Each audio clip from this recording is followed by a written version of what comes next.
focus is not just the quantity of growth, but on the quality of growth. Economic growth, it's got to be equitable economic growth. We know what needs to be done in order to protect the planet, in order to protect people. What we need to train in humans is to be more human, to have more critical thinking. Artificial intelligence is the driver for this intelligent age. That is artificial intelligence that enhances human capabilities. Rebuilding trust is essential to building a safer, more stable and prosperous world. Progress requires the humility to acknowledge our interconnectedness.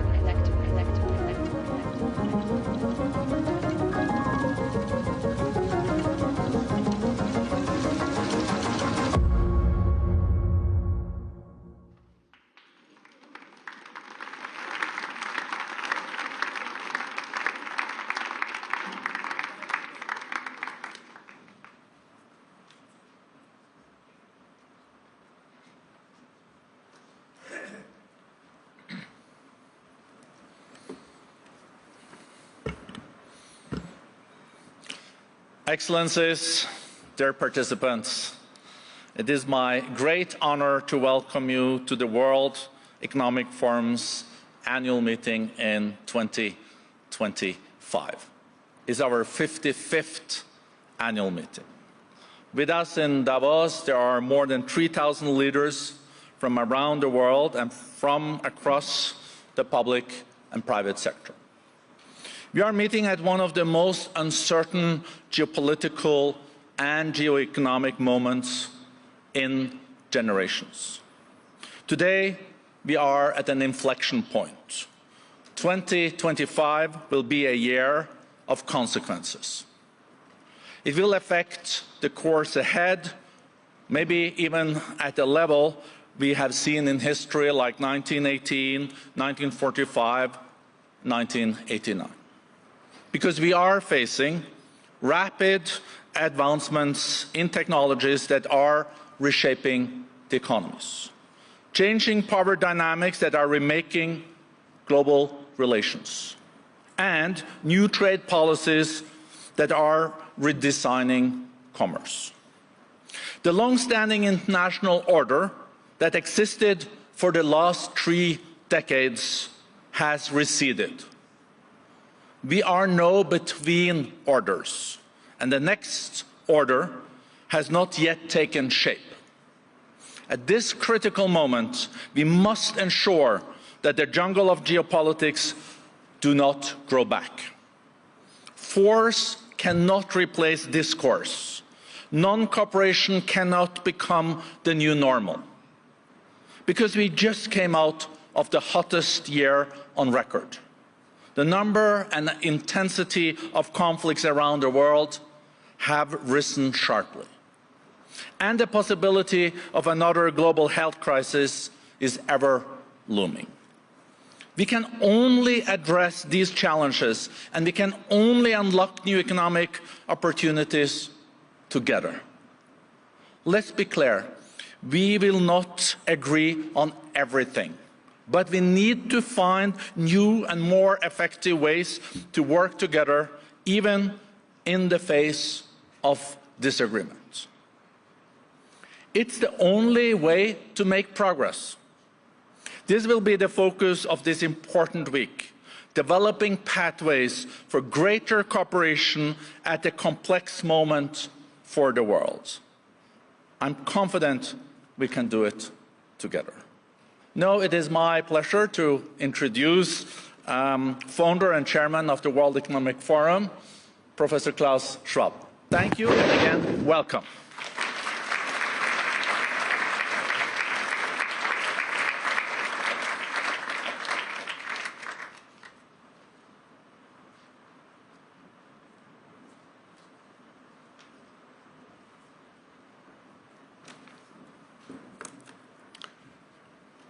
Thank you, President Berger, Brenda, and a very warm welcome to the annual meeting 2025 of the World Economic Forum. We are coming together at a moment when the world faces critical challenges. Our annual risk report 2025 identifies the foremost risks, such as armed conflicts, extreme weather events, misinformation and disinformation, increasing divisions within societies, within countries, cyber espionage, and many more.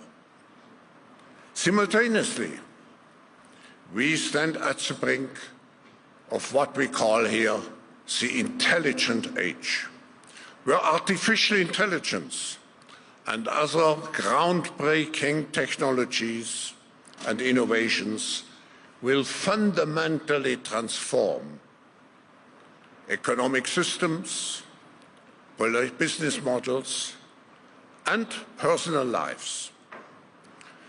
The transition from the industrial to the intelligent age is occurring at an exponential pace, carrying unprecedented risks for humanity as we strive to prepare and to adapt to its complexities. Yet, it also offers significant opportunities for meeting current and future challenges and spark a new renaissance, one defined by advancements in technology, health, culture, and societal welfare. The foundation of such a renaissance lies in cooperation. This is the reason why we have chosen as a theme for this annual meeting 25, collaboration for the intelligent age. The scale and complexity of shaping the intelligent age requires the commitment and engagement of all stakeholders of global society.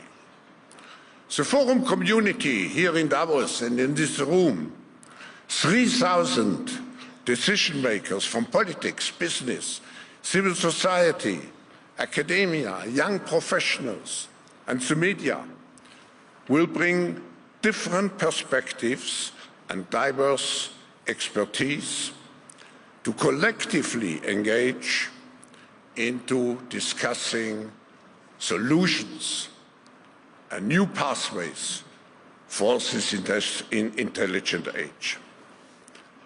As when we meet today, we also have to face an erosion of trust in our society. We all must work together to regain trust in order to progress nationally and internationally. This can only be achieved if we genuinely address the existential fears of so many, the fears of marginalized, the fears of those who are afraid of accelerating environmental degradation, and the fears of those who worry about being left out in the transition to the intelligent age. While we come together in Davos with our own important personal objectives, the true impact of this meeting stems from being united around the common mission of committed to improving the state of the world. That reason, that mission, has guided the Forum since its foundation 54 years ago, and is the ultimate purpose, particularly in a world which is in search of a new balance between global needs and national interests. The heart of my opening message is captured in a motto which I propose to guide our work in the coming days: constructive optimism. Throughout history, humanity has been driven by the aspiration to create and to care for a better future, for ourselves and for the next generations. If this narrative of care for the next generation fails, we risk depending into self-serving and short-sighted behaviors that undermine collective progress and lead to profound societal and political shifts. To counter the erosion of hope and confidence in our future, we must go beyond reacting just to crisis. We must focus proactively, shaping the future in strategic, innovative, and constructive ways, despite the intense, short-term pressures and problems which we all feel. It is not cynicism or negativism which brings us forward, but practical steps to address the real-world challenges, what we want to do here during this meeting. Since creating the World Economic Forum more than half a century ago, I have devoted my life to bring the world together in the hope of building a better future through open dialogue and action-oriented collaboration. Despite monumental challenges, serious crises, and inevitable setbacks and conflicts, the fact remains that a large majority of global population lives today in better condition than in 1971, even though our fragile planet now supports twice as many people. There is progress, and this fuels, hopefully, all our optimism. The precondition for this positive thinking is that we are guided by a clear mission and develop the resilience to withstand the increased uncertainty, complexity, and also adversity which characterizes a fragmented and polarizing world. The future does not just unfold. The future is shaped by us, and particularly shaped by us here in this room. By embracing constructive optimism and believing in our collective capacity and commitment to improve the state of the world, we can shape the intelligent age, as an era where every human being can realize its full potential. It's now my great pleasure to introduce the President of the Swiss Confederation and head of the department, the Federal Department of Finance, Madam Karin Keller-Sutter. Madam President, I want to use this opportunity also to thank you, to thank the Swiss federal government, but also the cantonal authorities and the community of Davos and Klosters to make it possible to turn this small mountain town into a real global village. And I want to include particularly in my thanks the population of Davos and Klosters for the great hospitality which we all feel is exercised during those days. Madam President, the floor is yours.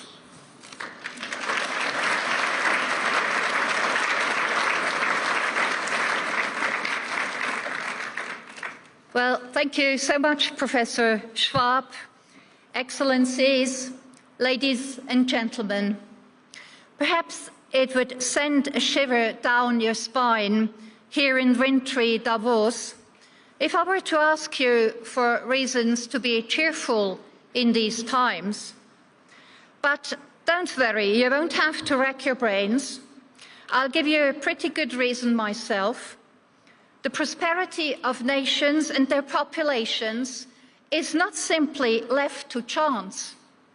No, there are rules and patterns that can be recognized. These scientifically based findings earned Darren Acemoglu, Simon Johnson and James Robinson the Nobel Prize in Economics last year. They showed that countries that establish community-oriented institutions to protect citizens' rights and promote fair competition are more likely to prosper in the long term. Where power and resources are concentrated in the hands of a small elite, however, widespread prosperity and social peace cannot flourish. In these turbulent times, insights such as these serve as a signpost, pointing the way forward and making a strong case for democratic and liberal values. Excellencies, ladies and gentlemen, signposts are particularly useful these days. The British magazine The Economist once aptly described our time as the era of predictable unpredictability. When certainties fade away, and you must always be prepared to surprises, it is important to create reliability wherever possible. Responsibility lies primarily with governments. They must ensure that the right conditions are in place at both the national and international level. Let me start, also in the spirit of the Nobel laureates I mentioned, with the general conditions that a country must primarily create on its own.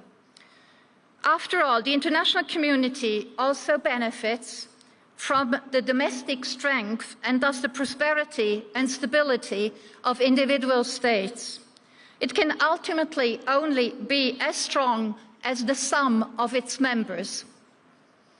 Firstly, I would like to mention the institutional dimension.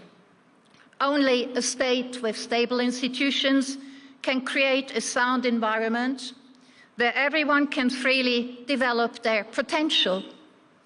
And a state must protect this freedom with rules. Within this secure framework, the economy and its businesses can generate prosperity. Secondly, competitiveness, both domestically and with the world. Without competition, there is no innovation, and without innovation, there is no progress. Think of climate change. It will be impossible to deal with it without technological progress. But in order for the best ideas to serve everyone, we need open production and good markets. And these markets only work if we ensure fair and transparent rules. The free trade in goods and services has reduced poverty in many parts of the world and made humanity as a whole more prosperous. It would be wrong to forget this. Of course, there is potential for improvement. Many people feel forgotten in the globalized world. This has a negative impact on the credibility of the national and international institutions. This is another, but not only pure economic reason why Switzerland will continue to advocate for open and regulated trade. The third point I would like to mention is fiscal strength. The importance of healthy public finances is immeasurable, especially in unstable times. They make a state strong and resilient to crisis. They enable it to invest not only in education and infrastructure, but also in security, in social security, of course, and also in national securities. A state is only credible and sovereign if it has sufficient resources and if it can guarantee its core task of providing security. And at the same time, a state's ability to act is also the best defense against populist tendencies. As I said at the beginning, the concentration of power in the resources in hands of just a small elite can be an obstacle to widespread prosperity and social peace. The same also applies when politicians squander the working population's money without any discernible benefit, or if they borrow and spend at the expense of future generations.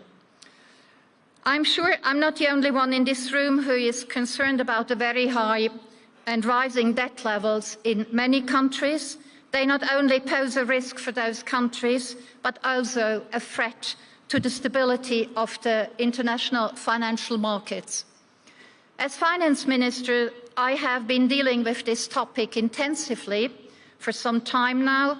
No market is more globalized than the financial market, and financial market stability can therefore only be achieved multilaterally.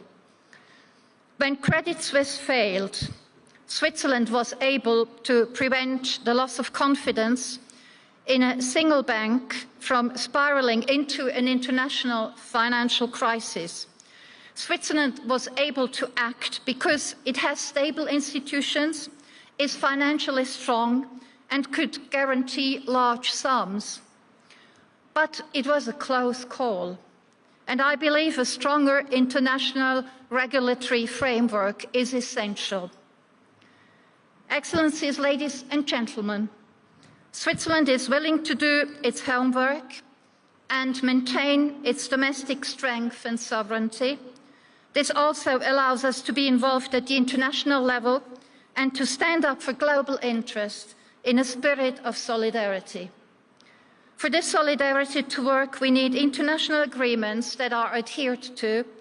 With this in mind, Switzerland is committed to a just and lasting peace in Ukraine and to the country's long-term reconstruction. And with regard to the Middle East, Switzerland welcomes the ceasefire in Gaza and commenced the negotiation efforts of the United States, Egypt and Qatar. But it is not only the government that have to assume responsibility, business must do so too. For itself, for expertise building, training, for the environment, for the society, there is, to put it diplomatically, still room for improvement. For some years now, we have been able to observe how economic players increasingly call for state support, in short, for public money. The pandemic reinforced this tendency, and excessive wages also undermine trust in the private sector. As a result, due to such failures, the considerable social and ecological commitment of so many companies, from small businesses to global corporations, risks being forgotten. So let me ask you to help restore the positive image of the business community. In return, I can assure you of Switzerland's commitment to safeguarding reliable conditions at the national and international level. Excellencies, ladies and gentlemen, these aren't good times for people without an inner compass and for routes without signposts. And Davos in winter isn't a good place for shoes without a sturdy tread. So don't slip. And above all, let's make sure we don't slip up. Thank you.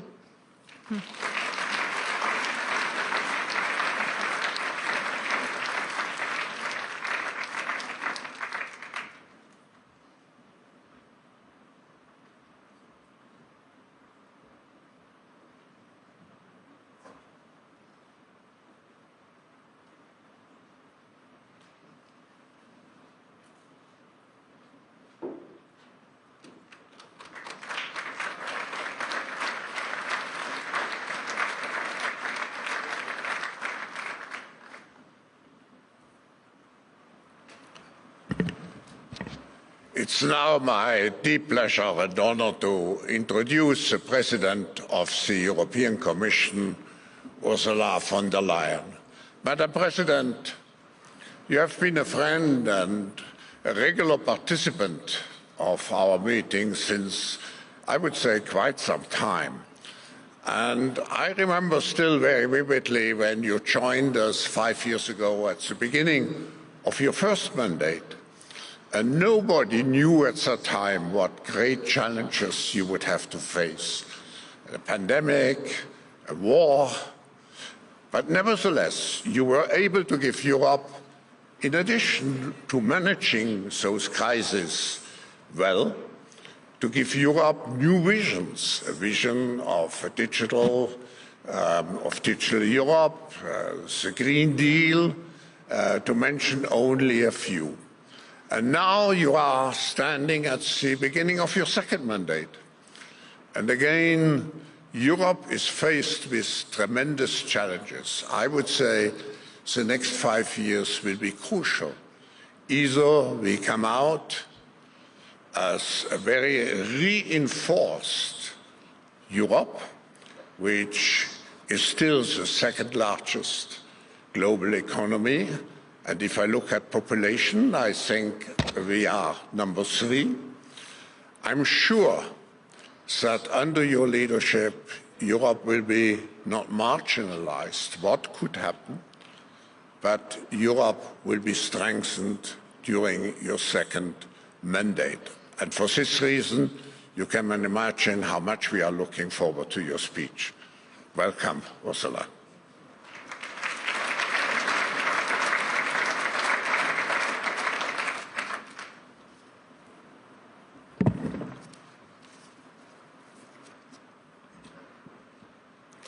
Lieber Klaus Schwab, liebe Karin Keller-Sutter, Your Majesties, Presidents, Prime Ministers, Excellencies, ladies and gentlemen. The first quarter of the century has come to an end, and it has brought about a sea change in global affairs. This century started with great expectations. 25 years ago, the era of hyperglobalization was nearing its peak. As supply chains went global, hundreds of millions of people were being lifted out of poverty, especially in India and China. In America, the dot-com boom was at its height, symbolizing the optimism of a connected global world, in which technology was seen as an unambiguous force for prosperity and peace. With Russia making the G7, G8, democracy was ascendant across the world. You might recall that some even said it was the end of history. In our European Union, our single currency, the euro, was about to bring our people and economies much closer together. The global economy reaped the dividends. And here in Davos, world leaders discussed how global cooperation and technology could help the fight against poverty and disease. It was the promise of a more integrated and cooperative world. 25 years on, has this promise been fulfilled? Well, the world today is still nearly as connected as ever, but it has also started fracturing along new lines. On the one hand, since the year 2000, the volume of global trade has doubled, although trade within regional blocs is now expanding faster than trade between them. It is common that a chip is designed in the United States, built in Taiwan with European machines, packaged in Southeast Asia, and assembled in China. On the other hand, last year alone, global trade barriers have tripled in value. International trade institutions have often struggled to address the challenges posed by the rise of non-market economies that compete at a different set of rules. Innovation continues to flourish with advances in AI, quantum computing, and clean energy, poised to change our way of life and work. But technology controls have also quadrupled in recent decades. Our supply chain dependencies are at times weaponized, as shown by Russia's energy blackmail, or exposed as brittle when global shocks, such as the pandemic, emerge without warning. And the very interconnectors that bring us together, like undersea data cable, have become targets from the Baltic Sea to the Taiwan Strait. The cooperative world order we imagined 25 years ago has not turned into reality. Instead, we have entered a new era of harsh geostrategic competition. The world's major economies are vying for access to raw materials, new technologies, and global trade routes. From AI to clean tech, from quantum to space, from the Arctic to the South China Sea, the race is on. As this competition intensifies, we will likely continue to see frequent use of economic tools, such as sanctions, export controls, and tariffs, that are intended to safeguard economic and national security. But it is important that we balance the imperative to safeguard our security against our opportunity to innovate and enhance our prosperity. In this spirit, we will need to work together to avoid a global race to the bottom, because it is in no one's interest to break the bonds of the global economy. Rather, we need to modernize the rules to sustain our ability to produce mutual gain for our citizens. For us Europeans, the race begins at home. Europe has a unique social market economy. We have the second largest economy and the biggest trading sector in the world. We have longer life expectancy, higher social and environmental standards, and lower inequalities than all our global competitors. Europe is home to immense talent, along with the proven ability to attract ideas and investment from across the world. Our capacity to invent and create is underappreciated. Europe's global share of patent applications is on par with the US and China. But the world is changing. So must we. In the last 25 years, Europe has relied on the rising tide of global trade to drive its growth. It has relied on cheap energy from Russia, and Europe has too often outsourced its own security. But those days are gone. To sustain our growth in the next quarter of the century, Europe must shift gears.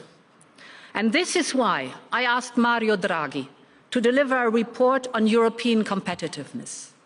And on that basis, next week, the European Commission is presenting our roadmap, the Competitiveness Compass, which will drive our work for the next 5 years. Focus will be increase productivity by closing the innovation gap, a joint plan for decarbonization and competitiveness, overcome skills and labor shortages, and cut red tape. It's a strategy to make growth faster, cleaner, and more equitable by ensuring that all Europeans can benefit from technological change. And let me elaborate more on 3 foundations that will underpin this strategy. First, Europe needs a deep and liquid capital market. European household savings reach almost 1.4 trillion euros, compared with just over 800 billion in the United States. But European companies struggle to tap into that and raise the funding they need, because our domestic capital market is fragmented, and because that pushes money overseas. 300 billion euros of European family savings are invested abroad every year. That's a key issue holding back the growth of our tech startups and hindering our innovative clean tech sector. We do not lack capital.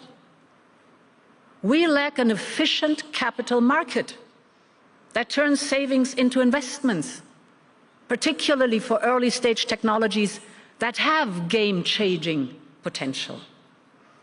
And this is why we will create a European Savings and Investments Union with new European saving and investments products, new incentives for risk capital, and a new push to ensure the seamless flow of investment across our union. We will mobilize more capital to let Made in Europe innovation and risk-taking thrive. Second, we must make business much easier all across Europe. Too much of our top talent is leaving the European Union because it's easier to grow their companies elsewhere. And too many firms are holding back investment in Europe because of unnecessary red tape. We need to act on all levels, continental, national, and local.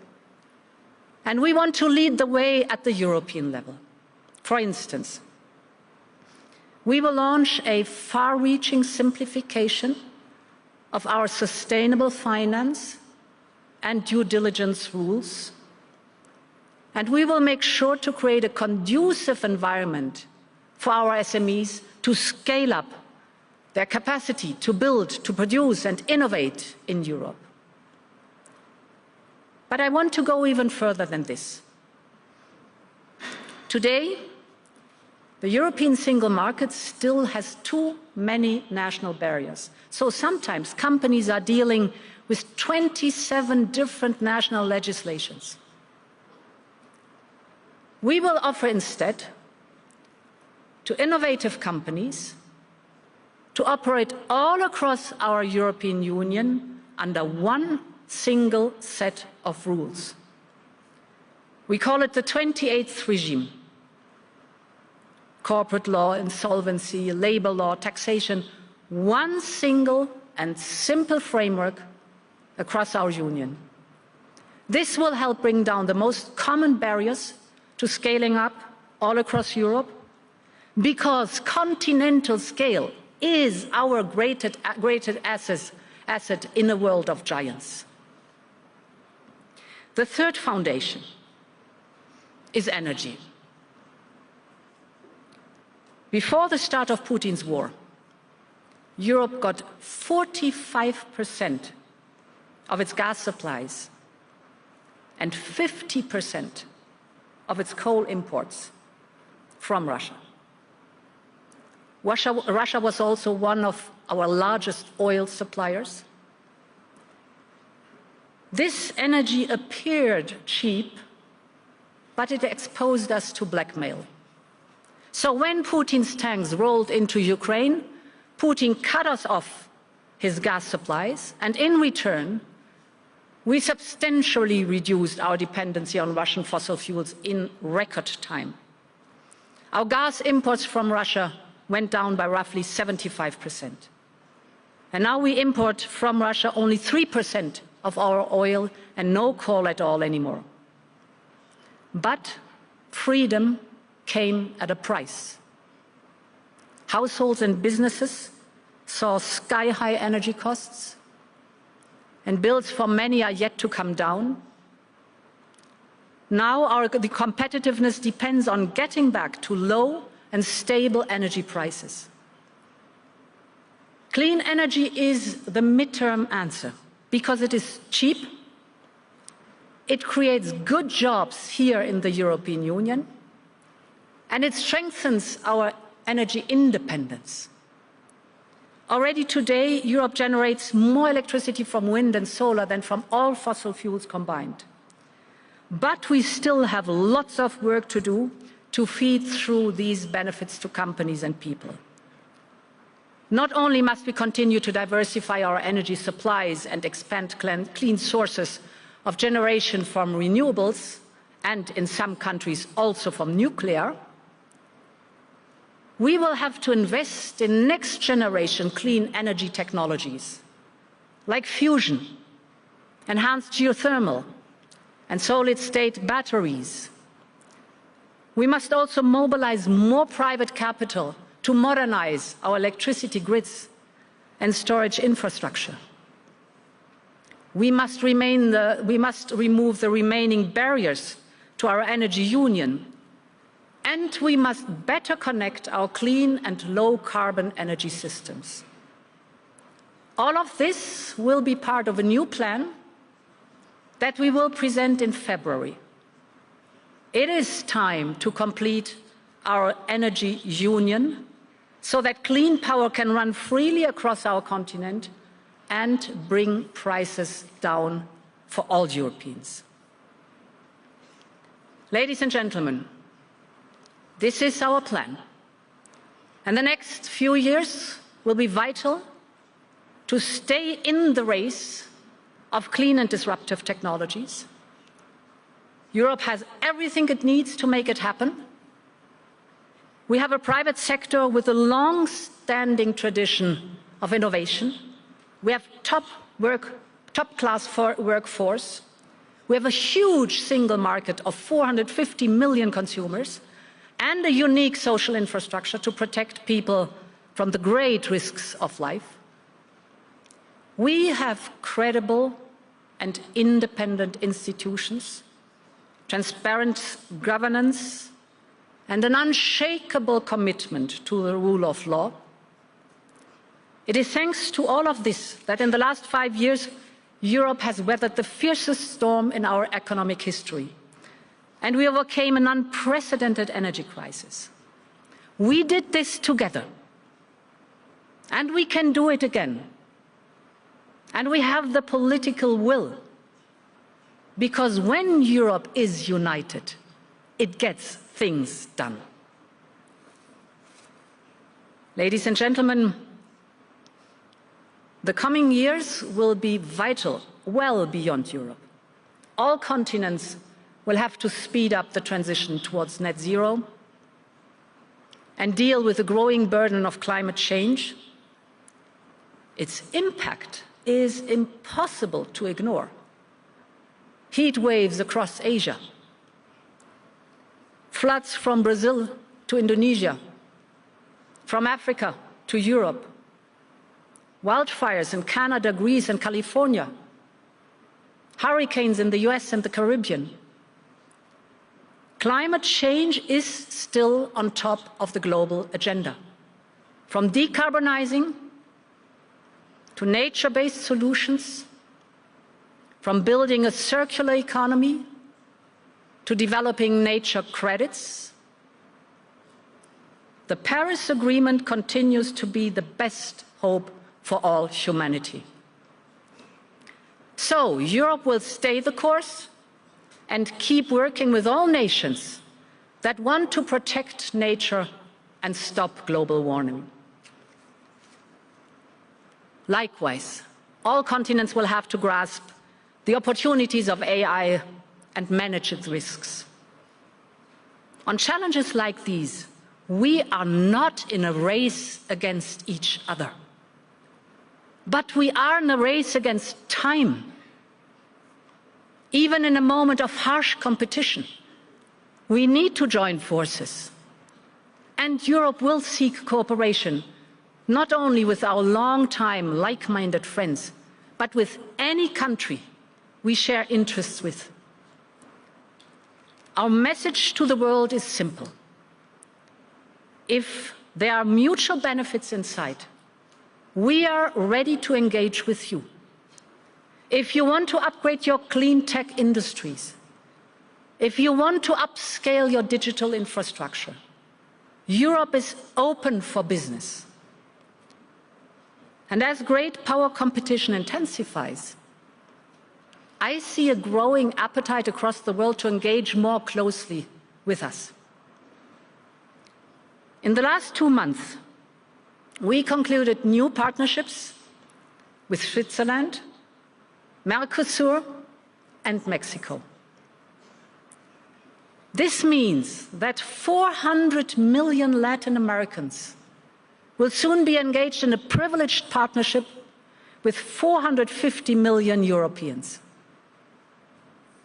These deals were in the making for years, if not decades. So, why are they all happening today? It is not only because Europe is a large and attractive market, but because with Europe, what you see is what you get. We play by the rules. Our deals have no hidden strings attached.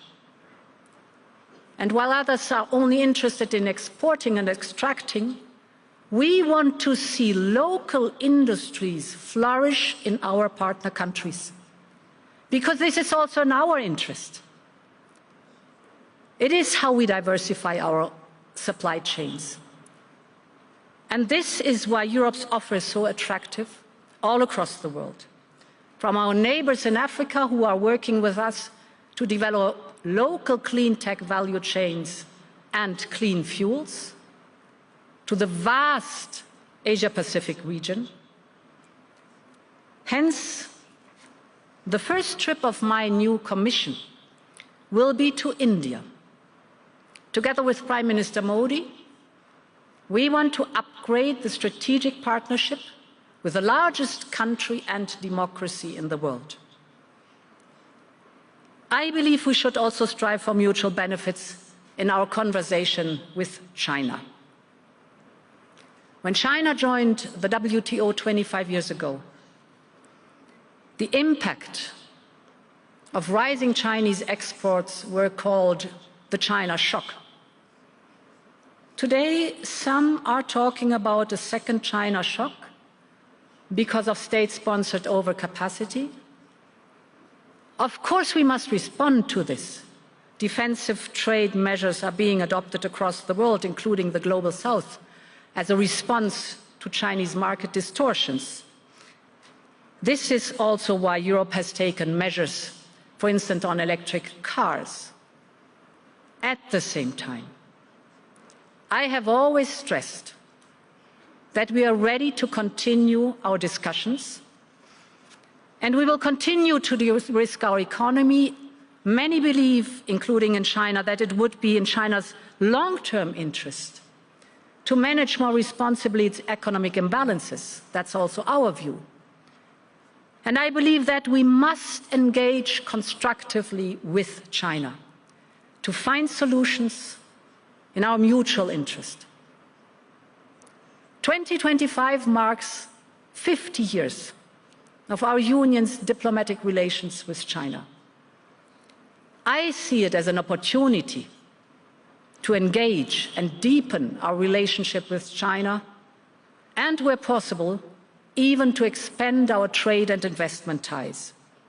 It is time to pursue a more balanced relationship with China in a spirit of fairness and reciprocity. This new engagement with countries across the world is not only an economic necessity, but it's a message to the world. It is Europe's response to rising global competition. We want more cooperation with all who are open for it. And this, of course, includes our closest partners.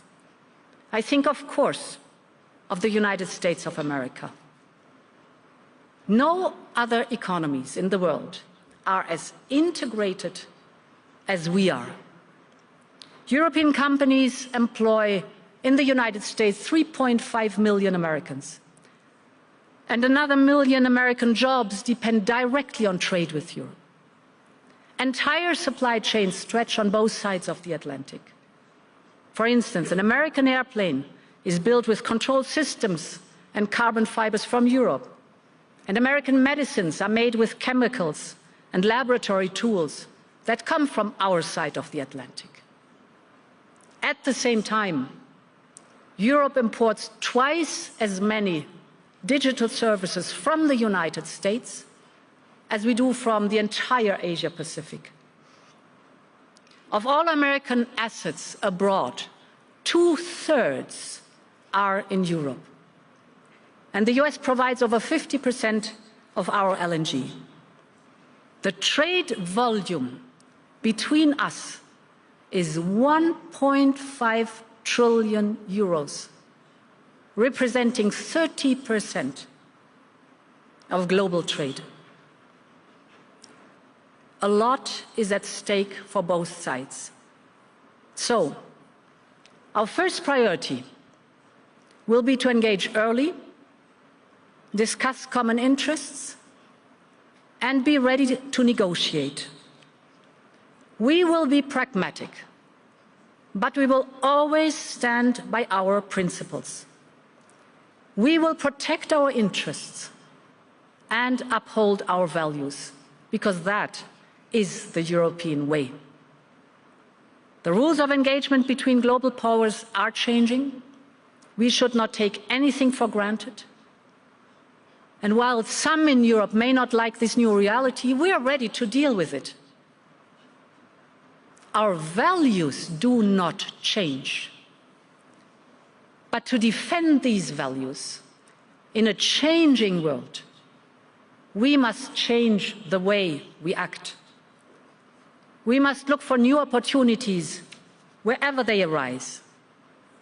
This is the moment to engage beyond blocks and taboos. And Europe is ready for change. Thank you very much, and long live Europe.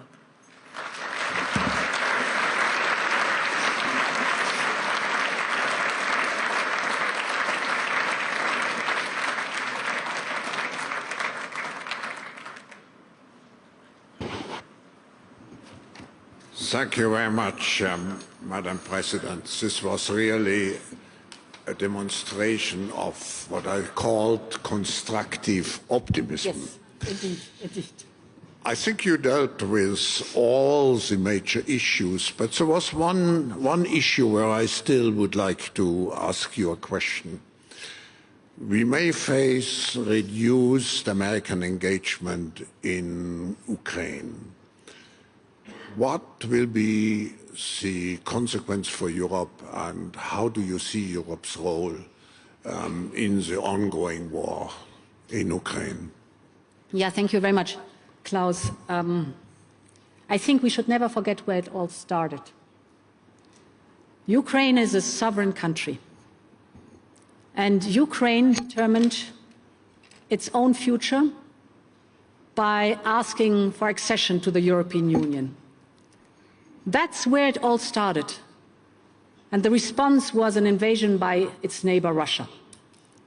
Secondly, I think we should also never forget in the European Union that this is not only about the security of Ukraine, but it's also about the European security. And the third point is, no one wants more peace than the people of Ukraine. But what they want is a just and a lasting peace. What they don't want is a frozen conflict that erupts again a little time later. I have witnessed over the last 3 years how Ukraine is working hard for the accession to the European Union. It's amazing to see the speed in which they work on heavy, difficult reforms while fighting a war. So for us, because of all this, it is very clear that we will continue to support Ukraine. We have supported Ukraine by now by almost 130 billion euros. But we will continue to support Ukraine without any question. Whatever happens next, for us it's important that Ukraine stays an independent country and that it is Ukraine that decides on its own territory. And therefore, Klaus, the sentence is still valid. We stand by Ukraine for as long as it takes. Thank you. That was a very clear message, and of course we will welcome President Zelenskyy during this meeting. And let me just say, Madam President, I think you provided us with a clear vision and perspective for Europe, even in a very difficult time. But we can look to the future of Europe with, I would repeat, with constructive and pragmatic optimism. Thank you for what you are doing, and we wish you, on behalf of all the audience, we wish you all the best for the mandate for the next 5 years to come.